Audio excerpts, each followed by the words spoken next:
এখন Chiranjib Chakma 3 voter, Jadu Chakma 3 voter, Atul Kanti Chakma 2 voter, Priyatu Chakma 5 voter, Satyajit 2 voter, উকিল বিকাশ মহারাজাকে তীব্রমঠাকে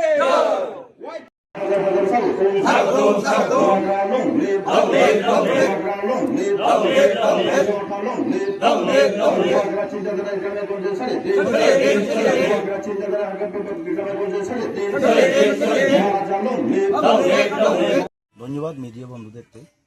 আপনারা দেখছেন আজকে বিজেপি ছেড়ে আজকে তিপ্রামথাতে 18 ফ্যামিলি 59 ভোটার যোগদান করেছেন। বুবাগ্রার উপরে আশা ভরসা রেখে বুবাগ্রার চিন্তাধারাকে বুবাগ্রার যে চিন্তাধারাকে বিশ্বাস রেখে ওনারা আজকে বিজেপি এবং সিপিআইএম দল ছেড়ে তিপ্রামথাতে যোগদান করেছেন এবং আগামী দিনেও সমস্ত ত্রিপুরা রাজ্যে যে যে এরিয়াতে আমাদের যেখানে এখনও আনডেভেলপ রয়েছে এডিসি এরিয়াগুলোতে সমস্ত জায়গাতে বুবাগ্রার উপরে ভরসা রেখে সমস্ত অংশের জনগণরা একসঙ্গে ঝাঁপিয়ে পড়ছেন। তারা আগামী দিনে তিপ্রামথাতে যাতে বুবাগ্রার সঙ্গে কাজ করতে পারেন, বুবাগ্রার সঙ্গে ফাইট করতে পারেন, নিজের অধিকার যাতে ওনারা আদায় করতে পারেন সেই উপর লক্ষ্য রেখে সমস্ত অংশের জনগণ আজকে বুবাগ্রার উপর নজর রেখেছেন এবং তিপ্রামথাতে সামিল হচ্ছেন দিক করে।